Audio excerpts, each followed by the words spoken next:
আমার সেই গল্পটা এখনো শেষ হয়নি।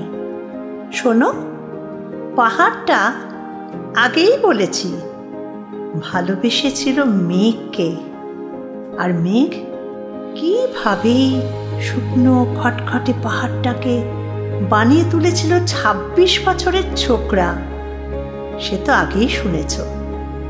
সেদিন ছিল পাহাড়টার জন্মদিন।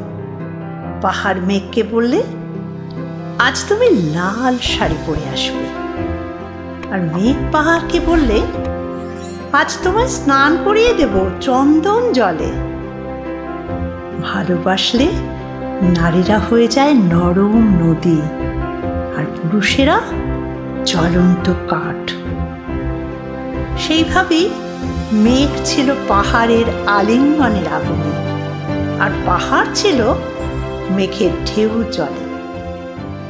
হঠাৎ আকাশ জুড়ে বেজে উঠল ঝড়ের জগঝম্প। ঝাঁকড়া চুল উড়িয়ে ছিনতাইয়ের ভঙ্গিতে ছুটে এলো এক ঝাঁক হাওয়া। মেঘের আঁচলে টান মেরে বললে, ওঠ ছুঁড়ি, তোর বিয়ে।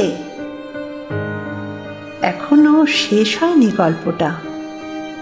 বজ্রের সঙ্গে মেঘের বিয়েটা হয়ে গেল ঠিকই, কিন্তু পাহাড়কে সে কোনোদিন ভুলতে পারল না। বিশ্বাস না হয় তো চিরে দেখতে পারো পাহাড়টার হাড় পাঁজর। ভেতরে থই থই করছে শত ঝর্ণার জল।